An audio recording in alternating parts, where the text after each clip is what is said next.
डिम्पल अपनी जगह से उठने की कोशिश करती है, लेकिन सर में लगी चोट की वजह से उसके सर में बहुत दर्द हो रहा था। उसकी कराह को सुनकर विक्रम की आंख खुल गई। वो डिम्पल को देखकर बोला, कहीं तुम सच में तो भागने वाली तो नहीं हो ना? भागने तो वाली हूँ, लेकिन अपने ऊपर लगे हुए इल्जामों से बरी होकर। मैं इतनी दूर चली जाऊंगी ना विक्रम सिंह चौहान, वहां तक पहुंचना तुम्हारे लिए नामुमकिन है। तुम भूल रही हो डिम्पल, मैं कौन हूँ और क्या कर सकता हूँ। भूल कर भी मुझे चैलेंज मत करना, वरना जिंदगी भर इस अफसोस में जीना पड़ेगा कि तुम किससे उलझी हो। अफसोस तो तुम करोगे और पछताओगे जब सारी सच्चाई तुम्हारे सामने आएगी। और भूलो मत, झूठ चाहे जितना भी सच का नकाब पहन ले, लेकिन जब सच सबके सामने आता है ना, तो झूठ को सिर छिपाने की जगह नहीं मिलती है। मैं तुम्हें सही टाइम पर सब कुछ बताऊंगी, और ये भी बताऊंगी कि किसी को बर्बाद करना कितना आसान है और मुश्किल है उसे आबाद रखना। मैं घर जा रही हूँ, अब मैं और यहाँ नहीं रहना चाहती हूँ, डिम्पल कहती है। तो विक्रम घूरते हुए कहा, मेरे साथ रहने से तुम्हें मेरी आह, अब ये मत कहना कि मुझे तुम्हारी आदत हो जाएगी। तुम्हारे डायलॉग बड़े घिसे पिटे से होते हैं विक्रम सिंह चौहान। ये दुनिया प्यार से नहीं चलती है, और ना ही प्यार करने वालों से। यहाँ सबके दो चेहरे होते हैं। जब तक आप धोखा नहीं खा लेते, कोई आपके सपने नहीं तोड़ देता, जब तक कोई आपसे आपकी पहचान नहीं छीन लेता है, तब तक जिंदगी जीने का मजा ही नहीं आता है। तब तक खुद में कॉन्फिडेंस, हिम्मत नहीं आती है, ना कुछ करने की। मैं एग्जाम्पल देकर नहीं समझा सकती हूँ आपको। विक्रम को आज डिम्पल कुछ अलग सी लगी, जैसे उसमें पहले से भी ज्यादा कॉन्फिडेंस आ गया हो। वो कुछ बदली बदली सी लग रही थी। उसे जिस बात का डर सता रहा था, वो तो कब का खत्म हो गया था। अब उसे सच्चाई तक पहुंचने का इंतजार था, और विक्रम चौहान से दूर अपनी दुनिया में जाने का, क्योंकि वो अब एक पल भी विक्रम के साथ नहीं रहना चाहती थी। एक तरफ विक्रम और डिम्पल एक दूसरे से आर्गूमेंट कर रहे थे, तो दूसरी तरफ एक आदमी उन दोनों की पल पल की खबर किसी को कॉल करके बता रहा था। डिम्पल बेड से नीचे उतरी, लेकिन लड़खड़ाकर गिरने ही वाली होती है कि विक्रम उसे थामते हुए बोला, मुझे छोड़कर जाने का ख्याल अपने दिल दिमाग से निकाल दो डिम्पल। तुम्हारे लड़खड़ाते हुए कदमों को गिरते हुए मैं ही बचाऊंगा। वो खुद गड्ढे में गिराते हैं ना, वो बचाने की बात करें तो बहुत अजीब लगता है। मैं भले ही मजबूर हूँ, लेकिन कमजोर नहीं। विक्रम जबरदस्ती डिम्पल को बेड पर बिठाते हुए बोला, तुम्हें मेरी बातें एक बार में समझ में नहीं आती हैं क्या? तुम्हें मुझसे छुटकारा चाहिए ना? वो कभी नहीं मिलेगा। तुम चाहे जैसी भी हाल में रहो, जहां भी चली जाओ, भाग कर या सबसे छिप कर, लेकिन मेरा साया तुम्हें वहां भी मिलेगा। इतनी जल्दी भी क्या है? इतनी जल्दी कैसे भूल गई तुम हमारे बीच क्या डील हुई है? पूरे 1 साल रहना है तुम्हें मेरे साथ। जबरदस्ती रहो या फिर मजबूरी में, लेकिन रहना तो पड़ेगा। बहुत हो गए तुम्हारे नखरे। अब तुम ठीक हो और बारिश भी रुक गई है, तो घर चलो। विक्रम के गुस्से भरी शकल को देखकर डिम्पल घबरा गई थी। इसकी जुबान पर जैसे ताला लग गया हो। विक्रम उसे सहारा देकर बेड से उतारता है, और कंपाउंडर को बिल पे करके अपनी कार में डिम्पल को बैठने का इशारा करता है। बारिश पूरी तरह से रुकी नहीं थी। डिम्पल के कपड़े भी भीगे हुए थे। विक्रम उसे ठंड से कांपते हुए देखकर बोला, अब स्टेचू जैसी बनी रहोगी या कुछ बोलोगे भी? तुम्हारे कपड़े भीगे हुए हैं अभी तक। अगर फीवर आ गया तो मुझे ही झेलना पड़ेगा तुम्हें। विक्रम कार को स्टार्ट कर कपड़े की शॉप को ढूंढने लगा। कुछ टाइम बाद उसे एक छोटी सी बुटीक दिखाई दिया। वो खुद कार से उतरकर उस बुटीक से कपड़े खरीद कर लाया, और डिम्पल को देते हुए कहा, मुझे भूख लगी है, मैं यहीं किसी होटल में रुकने वाला हूँ, क्योंकि तुम्हें ऐसे घर लेकर नहीं जा सकता हूँ। मॉम को पता चला तो? डिम्पल कुछ नहीं कहती है। विक्रम एक ग्रैंड आलीशान होटल के सामने आकर अपनी कार को रोका, और डिम्पल को अपने साथ होटल के अंदर ले गया। रिसेप्शनिस्ट से होटल रूम की चाबी लेकर दोनों रूम में आ गए। डिम्पल और विक्रम उस रूम को देखकर चौंक गए थे। पूरा रूम डेकोरेट किया हुआ था, लेकिन विक्रम रिएक्ट किए बगैर डिम्पल की तरफ देखते हुए कहा, अब जाकर तुम चेंज कर सकती हो, मैं खाने का ऑर्डर देकर आता हूँ। मैं थोड़ी देर में आता हूँ। विक्रम रूम से बाहर चला गया। रूम की हालत को देखकर डिम्पल बेड पर बैठते हुए बोली, इस जालिम के साथ मैं एक पल भी नहीं गुजार सकती हूँ। यह जालिम इंसान नहीं, बल्कि इंसान के बेस में छुपा हुआ मॉन्स्टर है, जिसे सिर्फ मुझे चोट पहुंचाने और मुझ पर तंज कसने के लिए पैदा किया गया हो। इसे जितना बर्दाश्त कर रही हूँ, यह उतना ही मुझ पर चिल्ला रहा है। इसकी तो डिम्पल उस कपड़े के बैग में देखती है तो उसमें रेड कलर की साड़ी और मैचिंग ब्लाउज पेटीकोट था। वो साड़ी को पहनने लगी, लेकिन बैक साइड बहुत ही डीप था। उस साड़ी में जैसे डिम्पल की खूबसूरती उभर कर आई हो। बालों को खुला छोड़कर वो बेड के किनारे बैठ गई थी। भूख के कारण उसके पेट में चूहे कूद रहे थे, लेकिन बैठे बैठे कब उसकी आंख लग गई पता ही नहीं चला। इधर खाने का ऑर्डर देकर विक्रम अपनी मॉम से बात कर रहा था। उन्हें सारी बातें बताते हुए बोला, मॉम, वो लड़की इतनी आसानी से मुझसे छुटकारा नहीं पा सकती है। आप जानती है ना, फिर भी वो आपको ऐसा क्यों लग रहा है कि वो भागने की कोशिश कर रही थी। दूसरी तरफ से रोहिणी जी बोली, तुम्हारी बुआ तुमसे बात करेंगी। सिया जी मुंह बिचकाते हुए बोली, क्योंकि ऐसी लड़कियों को मैं अच्छी तरह से पहचानती हूँ बेटा। मेरा तो खून खौल उठता है जब भी मैं उसे देखती हूँ। पता नहीं कैसे झेलता है तू उसे, ये जानते हुए भी कि उसने तुम्हारी पूजा को छीना है। तू उसकी इतनी फिक्र करता है। असल में वो तो तुम्हारे नफरत के लायक भी नहीं है। जो करना है जल्दी करो, लेकिन इसका किस्सा जल्दी खत्म करो। ये विक्रम सिंह चौहान की बीवी बनने के लायक ही नहीं है। विक्रम कुछ देर चुप रहने के बाद बोला, मैं घर आकर बात करता हूँ बुआ, बाय। विक्रम कॉल कट करके रूम में जैसे ही अंदर आता है, वो बेड पर बैठे हुए आंखें बंद किए हुए डिम्पल को देखता है। उसे देखकर तो जैसे उसकी खूबसूरती में खो गया हो। वो रेड कलर की साड़ी में किसी अप्सरा से कम नहीं लग रही थी। उसके लंबे काले बाल खुले हुए थे। माथे पर बंधी हुई पट्टी को छूने के लिए विक्रम जैसे ही उसके पास आया, डिम्पल की आंखें अभी भी बंद थी। विक्रम का मन हुआ वो उसके माथे को चूम ले। डिम्पल पर उसे इतना प्यार आ रहा था कि खुद को रोक नहीं सका उसके माथे को चूमे बगैर। डिम्पल की आंख खुली तो वो दूर हटते हुए बोली, क्या कर रहे हो तुम? दूर हटो मुझसे।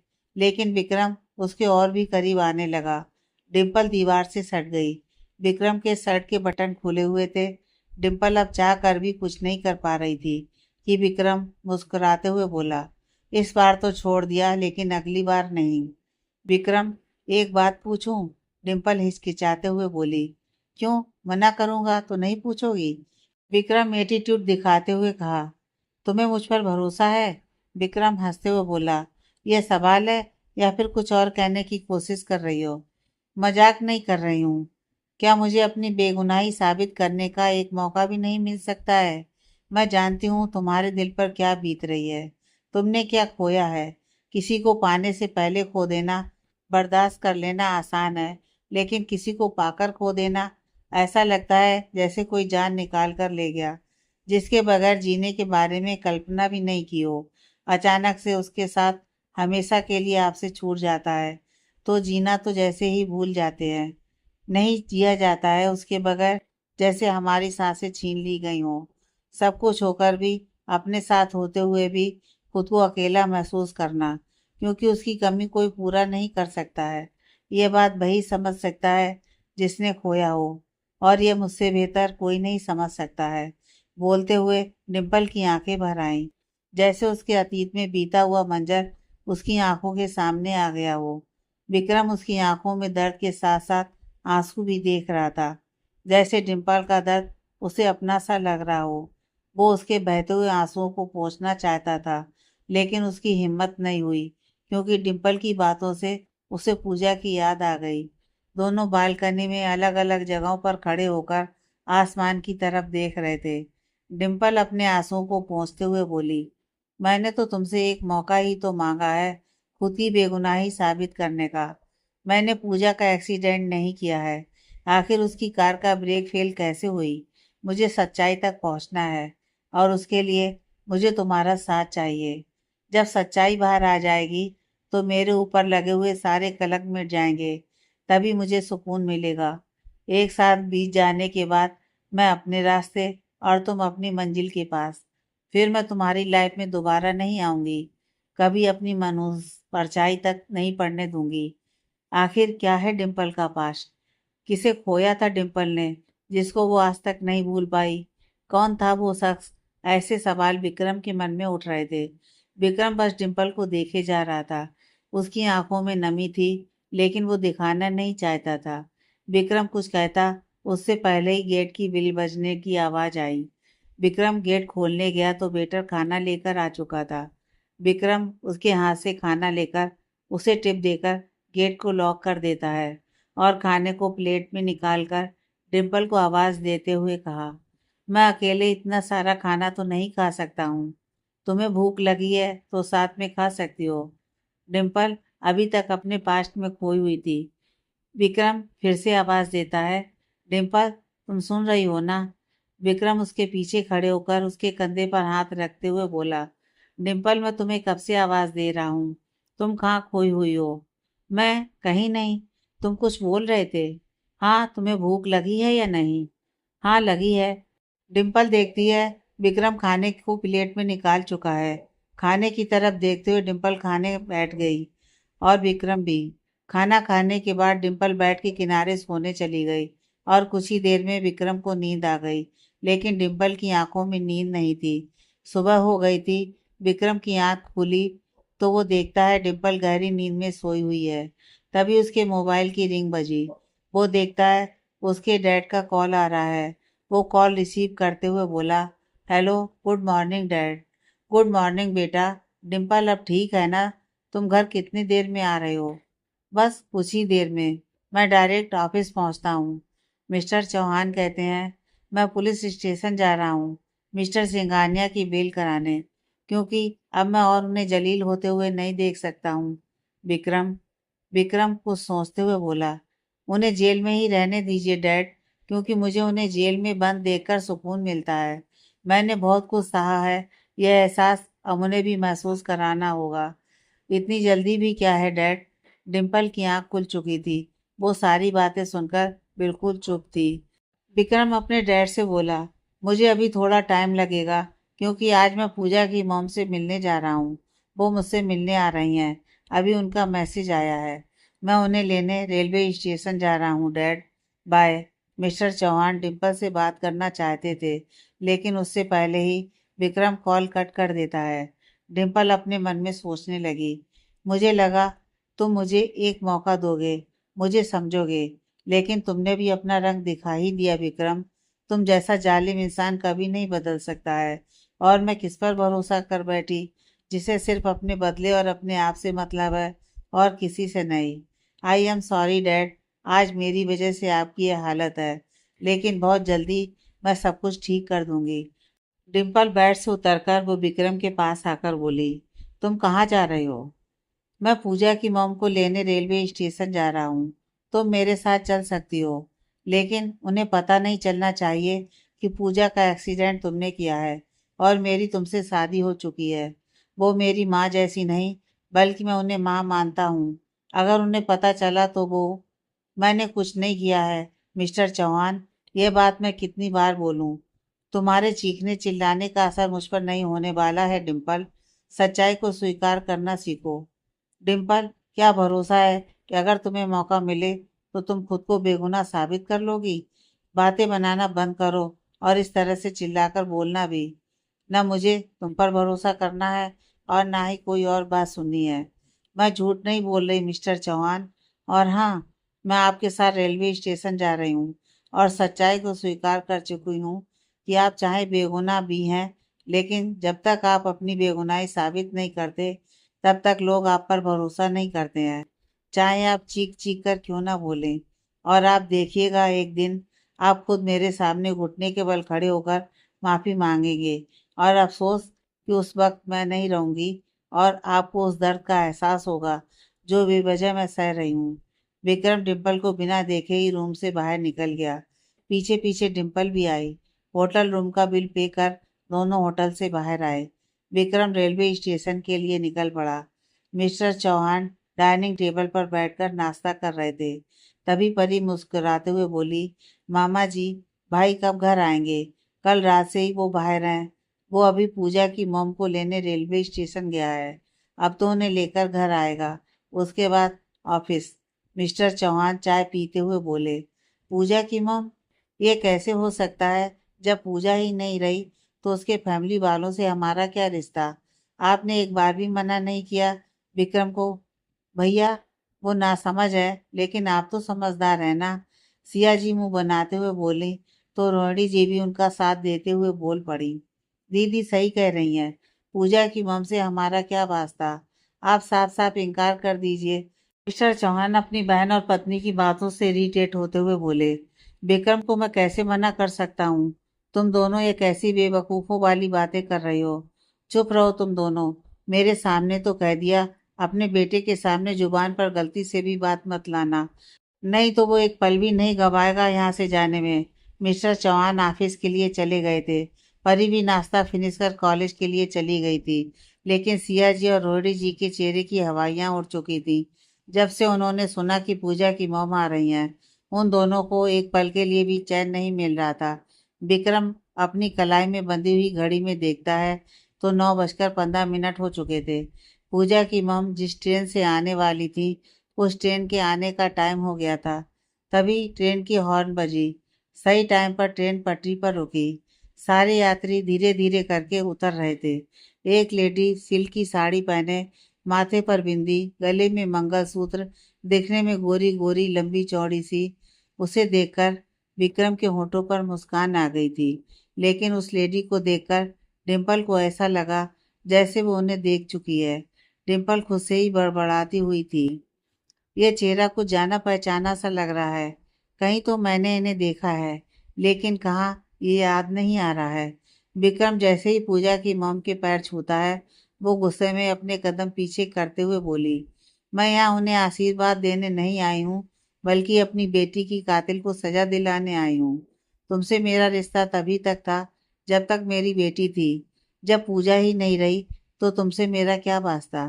मॉम प्लीज, आपके गुस्से को बखूबी जानता हूँ मैं, लेकिन जानता हूँ कि आप मुझसे ज़्यादा देर तक नाराज़ नहीं रह सकती हैं। मैं आपको लेने आया हूँ मॉम।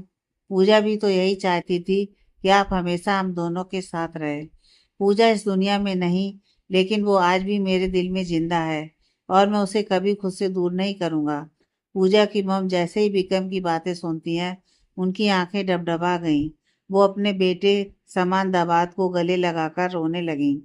उन दोनों को इमोशनल देखकर डिम्पल की भी आंखें भर आईं। पूजा की मॉम जैसे ही डिम्पल को देखती हैं, उसकी सादगी उनके मन को भा जाती है। वो उसके पास आकर बोली, तुम कौन हो बेटी? क्या मेरे विक्रम की दोस्त हो या फिर उसके साथ ऑफिस में काम करती हो? विक्रम अपनी और डिम्पल की शादी का सच छुपाते हुए कहा, मॉम, ये मेरे घर की केयर टेकर है।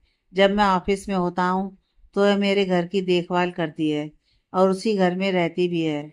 मम, आप अपना लगेज दीजिए, मैं लेकर चलता हूँ।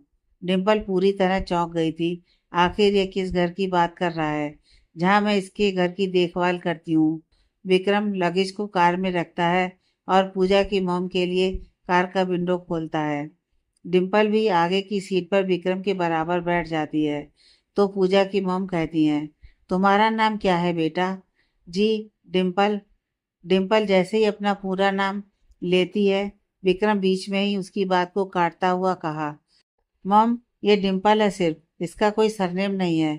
आपको मैं एक बहुत अच्छी जगह लेकर जाने वाला हूँ जहाँ हम सब लंच करेंगे। वो सब तो ठीक है, लेकिन डिम्पल का कोई सरनेम नहीं है, ऐसा कैसे हो सकता है?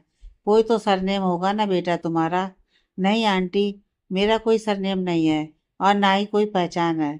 डिम्पल अपने मन में सोचते हुए बोली, मुझसे मेरी पहचान तक को छीन लिया आपने। मेरे नाम के पीछे जुड़ने वाले अपने नाम को लेने से इनकार कर दिया आपने। मुझसे मेरा सब कुछ छीनकर आप इतनी आसानी से कैसे मुस्कुरा सकते हैं मिस्टर चौहान? थोड़ी ही देर में तीनों एक रेस्टोरेंट पहुंच जाते हैं। उस रेस्टोरेंट को देखकर डिम्पल थोड़ी सी मायूस हो गई थी और अपनी नम आंखों से वो अंदर आती है।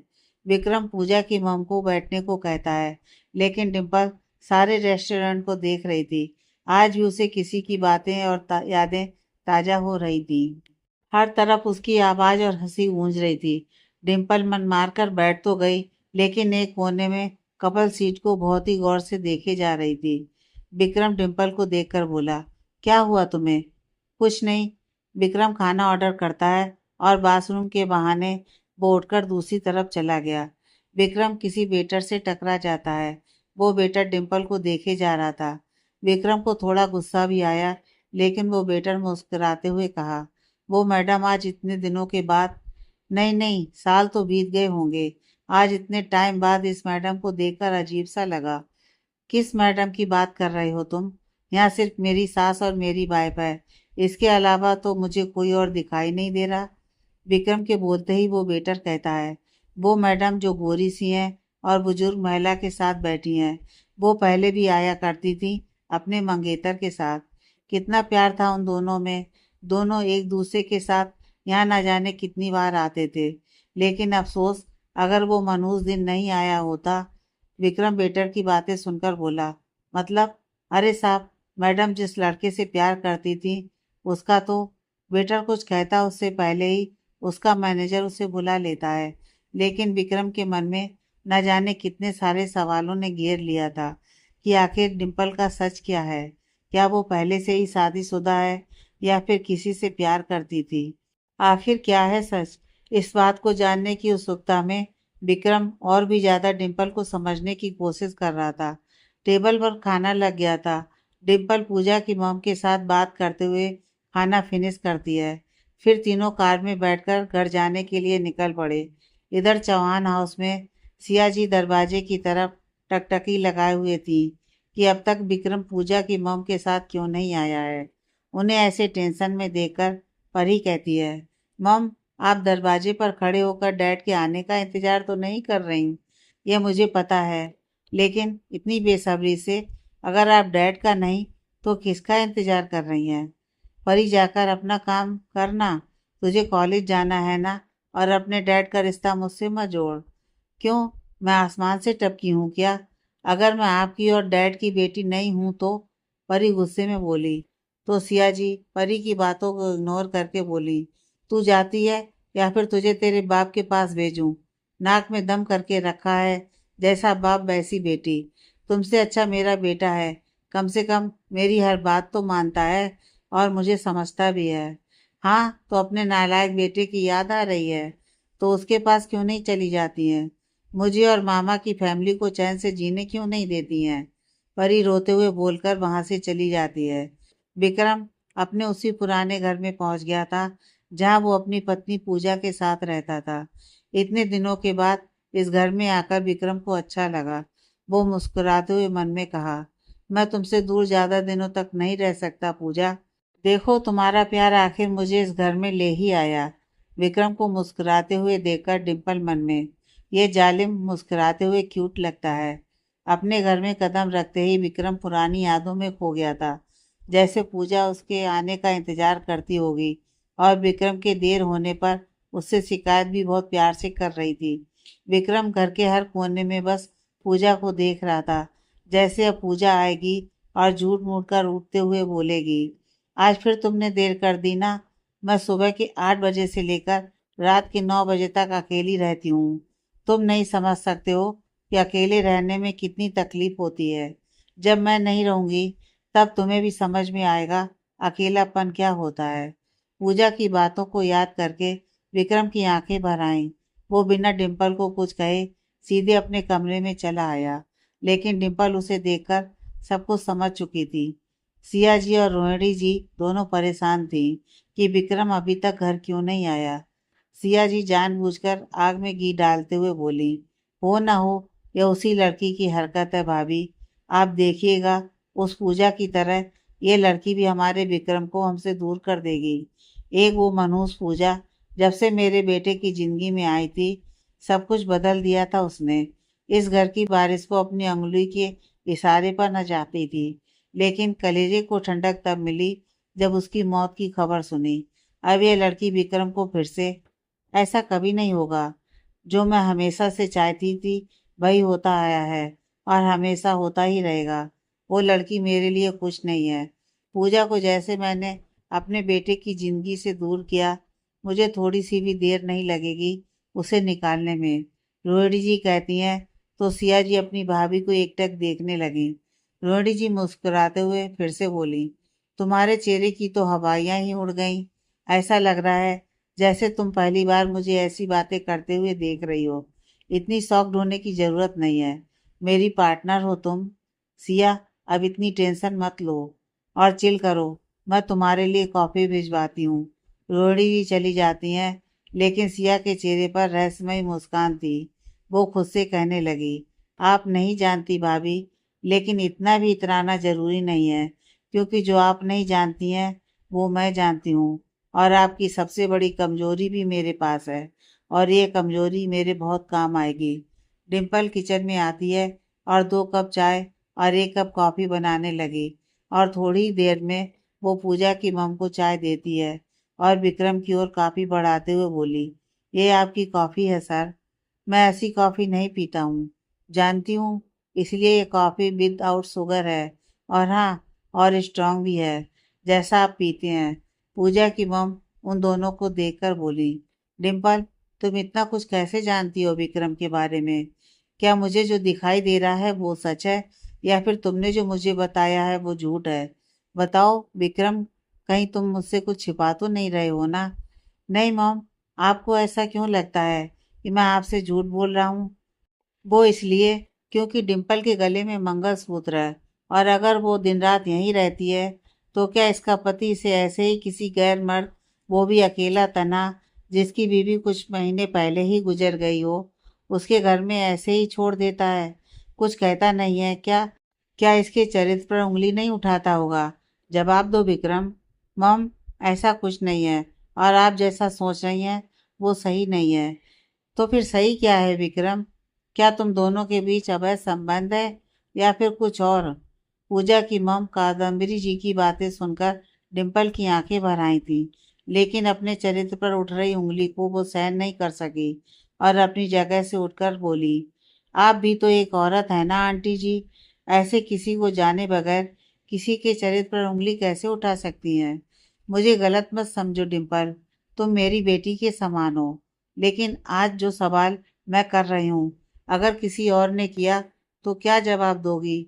बताओ बेटा। तो कहूँगी कि मेरा किसी के साथ अवैध संबंध नहीं है, और ना ही मैं चरित्रहीन हूँ, बल्कि किसी की ब्याहता हूँ, उसके नाम का सिंदूर और उसके नाम का मंगलसूत्र धारण करती हूँ। और मेरे पति भी अगर मुझ पर चरित्रहीन होने का कलंक नहीं लगा सकते हैं, क्योंकि वो जानते हैं मैं चाहे जैसी भी हूँ लेकिन चरित्रहीन नहीं हूँ। डिम्पल आत्मविश्वास से भरे अंदाज में बोली। विक्रम तो बस देखता हुआ रह गया। कादम्बरी जी मुस्कुराते हुए बोली, आज जैसे मुझे जवाब दिया है वैसे ही कभी चुप मत रहना, क्योंकि गलत होते हुए देखना और गलत सहना औरत की सहनशीलता होती है, लेकिन कमजोरी नहीं। डिम्पल मुस्कुराते हुए बोली, मैं डिनर के लिए क्या बनाऊं बताइए आंटी जी। आज मैं आपकी पसंद की सारी चीज़ें बनाऊंगी। गोभी का पराठा, उसके ऊपर ढेर सारा मक्खन, और तड़के वाली दाल, भिंडी फ्राई और मीठे में गाजर का हलवा बहुत पसंद है। कादम्बरी जी बोलते हुए जा रही थी, लेकिन उनकी पसंद को सुनकर डिम्पल को किसी की याद आ गई। उसकी आंखों में नमी देख कादम्बरी जी बोली, अब क्या हुआ बेटा, तुम्हारी आंखों में नमी क्यों है? क्योंकि आंटी जी, आपकी पसंद मेरे किसी अपने की पसंद से मिलती जुलती है। उसके बारे में सोचने लगी, लेकिन मैं आपको विश्वास दिलाती हूँ कि मैं ऐसा सारे खाने बनाऊंगी कि आप भी उंगलियां चाटती रह जाएंगी। और सर, आपके लिए क्या बनाऊं? विक्रम तो अभी भी डिम्पल की बातों को सुनकर गहरी सोच में डूब गया था। वो अपने मन में कहने लगा, क्या डिम्पल की जिंदगी में कोई और था जिसे उसने खो दिया है? क्या सच में वो आज भी उसे मिस करती है? लेकिन ऐसा कैसे हो सकता है? ये लड़की किसी से प्यार करने के लायक नहीं है, लेकिन मुझे सिर्फ इसकी गलतियां नजर आती हैं, इसकी अच्छाइयाँ क्यों नहीं? इसने मेरी पूजा को मुझसे छीन लिया, लेकिन सब कुछ जानते हुए भी इसे सजा क्यों नहीं दे पा रहा हूँ मैं? इसकी सच्चाई मैं मम को क्यों नहीं बता पा रहा हूँ? क्या इससे मुझे अटैचमेंट हो रही है? अगर हाँ, तो मुझे अपनी फीलिंग को साइड में रखना होगा और इससे सारी सच्चाई मालूम करनी होगी। लेकिन उससे पहले मम को मेरे और डिम्पल के रिश्ते के बारे में बता देना चाहिए। डिम्पल किचन में आती है तो राशन का सारा सामान था। वो सिर्फ सब्जियां लाने के लिए विक्रम को कहती है और चली जाती है। कादम्बरी जी डिम्पल को इतने मन से खाना बनाते हुए बस वो किचन के दरवाजे पर खड़े होकर देख रही थी और मन ही मन में बोल रही थी, डिम्पल को देखकर मुझे मेरी पूजा याद आती है। अगर वो आज जिंदा होती तो ऐसे ही मेरे लिए खाना बना रही होती। पूजा को याद करके कादम्बरी जी की आंखें भर आईं। तभी विक्रम भी सारा सामान ले आया। वो दरवाजे के बाहर खड़ी कादम्बरी जी को देखकर बोला, मॉम, आप यहाँ क्या कर रही हैं? कुछ चाहिए तो मुझसे या फिर डिम्पल को बोल सकती हैं। आप तब तक आराम कीजिए। जब से आई हूँ तब से बैठी हुई हूँ। बैठे बैठे थक गई हूँ, इसलिए किचन की तरफ आ गई तो डिम्पल को खाना बनाते हुए देख लिया। एक पल के लिए लगा कि मेरी पूजा खाना बना रही है। रह रहकर पूजा की याद आ रही है विक्रम। कादम्बरी जी बोलते हुए रोने लगी तो विक्रम उन्हें संभालते हुए हॉल में ले आया और उन्हें सोफे पर बैठाते हुए कहा, मम, आप रोना बंद कीजिए। आपको पता है, मेरी पूजा हमेशा कहती थी कि मम रोते हुए बिल्कुल भी अच्छी नहीं लगती हैं। वो तो हमेशा मुस्कुराते हुए अच्छी लगती हैं। आप अपनी बेटी के लिए सारे दुखों को भूलकर मुस्कुरा नहीं सकती हैं। चाह कर भी मुस्कुरा नहीं पाती हूँ। मैंने तो अपने दोनों बच्चों को खो दिया है। उस माँ पर क्या बीती होगी जिसने अपने दोनों बच्चों को खो दिया हो। उसकी तो पूरी दुनिया ही उजड़ गई हो। माँ की दुनिया तो बच्चे होते हैं।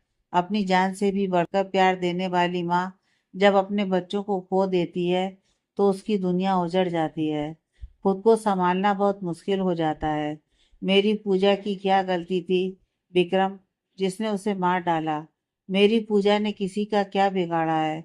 वो तो इतनी मासूम और साफ दिल की थी। कोई इतना बेरहम कैसे हो सकता है? विक्रम, जैसे मैंने अपनी बच्ची को खोकर जिंदगी भर के लिए रो रही हूँ, उसे भी जिंदगी भर के लिए रोना पड़ेगा। मैं भगवान से प्रार्थना करूंगी कि उसे भी कोई खुशियां नसीब ना हो। कादम्बरी जी रोते हुए बोल रही थी। उनकी सारी बातें डिम्पल सुन चुकी थी। वो मनी मन ठानते हुए बोली, मुझे भी पता है जब किसी अपने को खोते हैं तो दिल पर क्या बीतती है।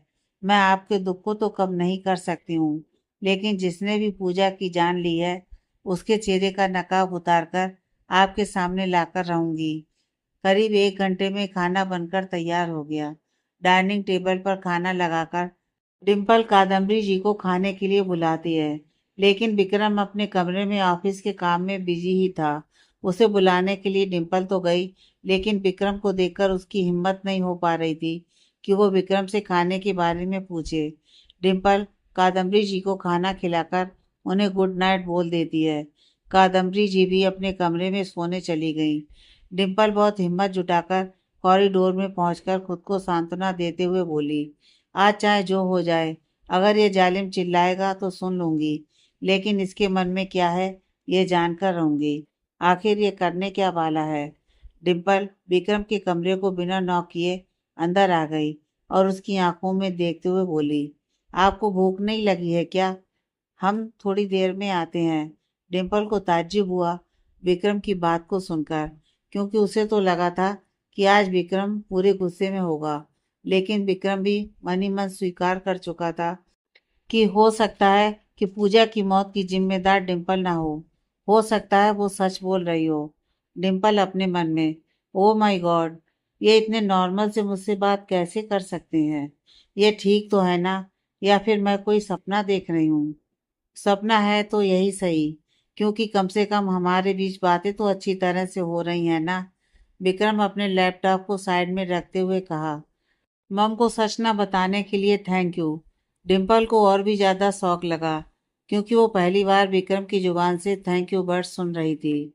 वो खुशी से फूली नहीं समा रही थी, लेकिन अपनी खुशी को अंदर ही अंदर दबाए हुए मन में बोली, अरे वाह, यह कमाल कैसे हो गया है? ये सच नहीं बल्कि सपना ही है, क्योंकि विक्रम सिंह चौहान ने ना मुझे कुछ बोला और ना ही मुझ पर चिल्लाया। इतनी शांति से मुझसे बात भी कर रहा है। ये किसी शॉकिंग न्यूज़ से कम नहीं है। आगे की कहानी नेक्स्ट पार्ट में।